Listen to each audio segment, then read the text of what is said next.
জানিয়ে দিচ্ছি আজকের জরুরি সকল সংবাদ বাংলা সংবাদ। প্রথমে জানাবো অস্ত্র হাতে মাদ্রাসার ভাইরাল ভিডিও, প্রকৃত ঘটনা যা।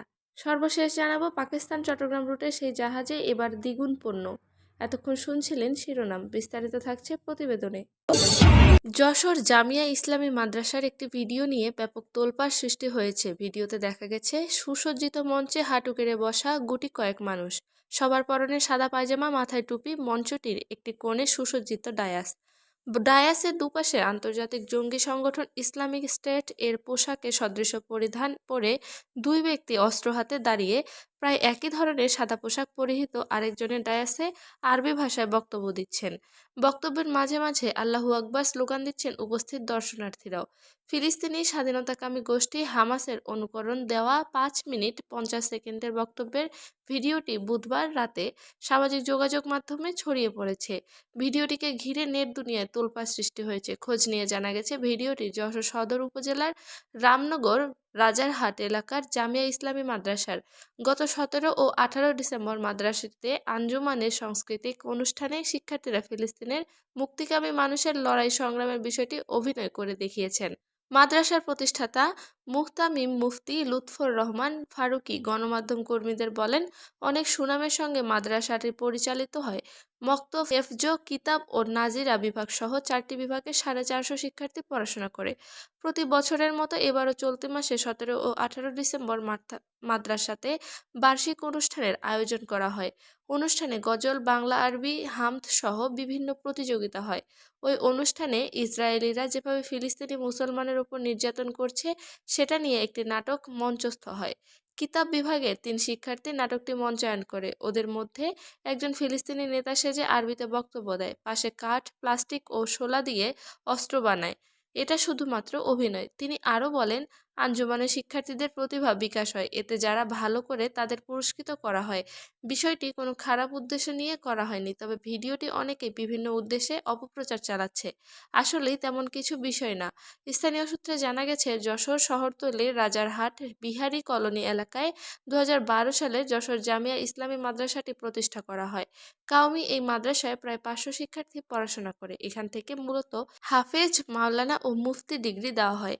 এ প্রসঙ্গে ঢাকার একজন ইসলামী চিন্তাবিদ গণমাধ্যমকে বলেন, অনুষ্ঠানের ওই ভিডিওতে কোরআনের 2টি আয়াত বলা হয়েছে, এর মধ্যে কতল আরেকটি জিহাদ সংক্রান্ত। তবে সশস্ত্র গার্ডের মতো দাঁড়িয়ে এভাবে মাদ্রাসার অনুষ্ঠান করা ঠিক হয়নি। এতে মাদ্রাসা এবং আলেমদের সম্পর্কে নেতিবাচক ধারণা তৈরি হচ্ছে। ইতিমধ্যে আলোচনা সমালোচনা শুরু হয়ে গেছে। বিষয়টি অভিনয়ের জন্য হলেও এভাবে করা কোনোভাবেই ঠিক হয়নি। যশোর কোতোয়ালি থানার ভারপ্রাপ্ত কর্মকর্তা আব্দুর রাজ্জাক বলেন, ভিডিওটি ফেসবুকে দেখেছে। মাদ্রাসার ছাত্রদের একটি প্রতিযোগিতার অংশ এটি। তারা দামি অস্ত্র ব্যবহার করে অভিনয় করেছে।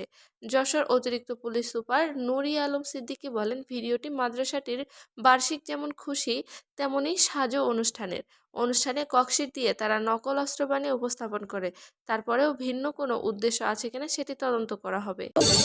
দুবাই, করাচি, চট্টগ্রাম রুটে সরাসরি কন্টেইনার জাহাজ চালু হওয়ার মেরিটাইম গুরুত্বপূর্ণ 2 বিবেচ্য বিষয় ভাড়া ও সময় সাশ্রয় হচ্ছে। এতে আগ্রহী হচ্ছেন এ রুটের আমদানি ও রপ্তানিকারকেরা। এ রুটে এমডি ইউয়ান জিয়াং ফাংঝাং জাহাজটির প্রথম ট্রিপের চেয়ে দ্বিগুণের বেশি কন্টেইনার আসছে দ্বিতীয় ট্রিপে। জাহাজটির লোকাল এজেন্ট ও প্রিন্সিপালের এ রুটে আরেকটি নতুন জাহাজ নামানোরও পরিকল্পনা রয়েছে। চট্টগ্রাম বন্দর কর্তৃপক্ষ, Bangladesh shipping agent association, Chattogram custom house সহ সংশ্লিষ্ট একাধিক সূত্রে এসব বিষয় জানা গেছে। সূত্র জানায়, পানামা পতাকাবাহী এমডি জিয়াং ফাংঝং নামের কন্টেইনার জাহাজটি দ্বিতীয় ট্রিপে শুক্রবার চট্টগ্রাম বন্দরের বহির্নোঙরে পৌঁছাতে পারে। এবার জাহাজটিতে চট্টগ্রাম বন্দরে নামানো হবে 780 বক্সে 825টি ইউজ পণ্য এসেছে। এর মধ্যে বিভিন্ন শিল্পের কাঁচামাল, চিনি, সোডা অ্যাশ, পেঁয়াজ সহ বিভিন্ন পণ্য থাকতে পারে। জাহাজটি 2 দিন জেটিতে কন্টেইনার লোড আনলোড শেষে চট্টগ্রাম বন্দর ত্যাগ করার শিডিউল রয়েছে। যাওয়ার পথে চট্টগ্রাম থেকে ইন্দোনেশিয়ার বন্দরের জন্য 400টি ইউজ এবং মালয়েশিয়া বন্দরের জন্য 600টি ইউজ খালি কন্টেইনার নিয়ে যাওয়ার পরিকল্পনা রয়েছে। পানামা পতাকাবাহী এমভি ইয়াংজিয়াং ফাংঝং নামের কন্টেইনার জাহাজটি প্রথম ট্রিপে দুবাই থেকে করাচি হয়ে চট্টগ্রাম পৌঁছে গত 11 নভেম্বর। জাহাজটিতে 328 বক্স কন্টেইনারে 370টি ইউজ কার্গো নামানো হয়। এর মধ্যে পাকিস্তানের করাচি বন্দর থেকে আনা হয় 297 একক কন্টেইনার এবং সংযুক্ত আরব আমিরাত থেকে আনা হয় 73 একক কন্টেইনার। কন্টেইনারগুলোর মধ্যে বেশিরভাগই ছিল টেক্সটাইল শিল্পের কাঁচামাল, কাঁচ শিল্পের কাঁচামাল, গাড়ির যন্ত্রাংশ, রং, কাঁচামাল, কাপড়। 32টি রেফার কন্টেইনারে ছিল পেঁয়াজ ও 14টি কন্টেইনারে ছিল আলু। এছাড়া ফেব্রিক্স, চুনাপাথর, সোডা অ্যাশ, পেঁয়াজ, ম্যাগনেসিয়াম কার্বনেট, ডলোমাইট ইত্যাদিও ছিল। এসব পণ্য আমদানি করেছিল বাংলাদেশের আকিজ গ্লাস কারখানা, Pacific Jeans, Square Pharmaceuticals, Nasir Glass, X Ceramics, Hafiz Corporation, MR Trading ইত্যাদি প্রতিষ্ঠান। দুবাই ভিত্তিক কন্টেইনার জাহাজ পরিচালনাকারী সংস্থা Feeder Lines DMCC Dubai, Karachi, Chattogram, Malaysia, Indonesia, Bharat Dubai রুটে এমভি ইয়ংজিয়াং ফাংঝং জাহাজটি চালু করেছে। রিজেন্সি লাইন্স লিমিটেড জাহাজটির বাংলাদেশের লোকাল এজেন্ট।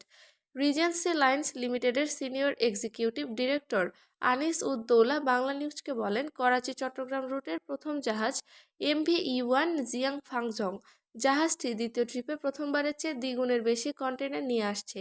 এতে বাংলাদেশের আমদানিকারকদের কন্টেইনার প্রতি অন্তত $300 সাশ্রয় হচ্ছে। পাকিস্তানের কন্টেইনার সিঙ্গাপুর বা মালয়েশিয়ার ট্রানজিট পোর্ট ঘুরে চট্টগ্রাম বা মোংলা আসার তুলনায় অন্তত 4 দিন কম সময় লাগছে। পিক সিজনে এমনও হয় ট্রানজিট পোর্টে একটি কন্টেইনার 2-3 সপ্তাহ পড়ে থাকে। এক প্রশ্নের উত্তরে তিনি বলেন, করাচি চট্টগ্রাম রুটে কন্টেইনার ক্রমে বাড়ছে। এভাবে চাহিদা থাকলে আমাদের প্রিন্সিপালের এ রুটে নতুন আরেকটি জাহাজ নামানোর পরিকল্পনা রয়েছে। এ জাহাজটি অন্তত 5-6টি দেশকে সংযুক্ত করেছে। এতে করে বড় বড় মেইন লাইন অপারেটর সহ সংশ্লিষ্টরা তাদের ট্রানজিট কন্টেইনারের জন্য ফিডার ভেসেলের অপেক্ষা না করে আমাদের জাহাজ দিয়ে দিতে পারে। মূল কথা হচ্ছে, বিজনেসের কারণে বন্দরের দুয়ার খুলে আবার বন্ধ হয়। এর সঙ্গে কার্গো ভাড়া ও লিড টাইম জড়িত। বাংলাদেশ শিপিং এজেন্ট অ্যাসোসিয়েশনের সভাপতি সৈয়দ মোহাম্মদ আরিফ বাংলা নিউজকে বলেন, দুবাই, করাচি, চট্টগ্রাম রুটে জাহাজ চালুর ফলে নিঃসন্দেহে আমদানিকারকদের সময় ও পণ্যের ভাড়া সাশ্রয় হচ্ছে। একই সঙ্গে চট্টগ্রাম বন্দরের খালি কন্টেইনার মালয়েশিয়া, ইন্দোনেশিয়া সহ সংশ্লিষ্ট বন্দরে পাঠানোর সুযোগ সৃষ্টি হয়েছে। নতুন রুটে সার্ভাইভ করতে পারতে যে কোনো কোম্পানি জাহাজের সংখ্যা বাড়াবে। সবকিছু নির্ভর করছে চাহিদা ও যোগানের উপর।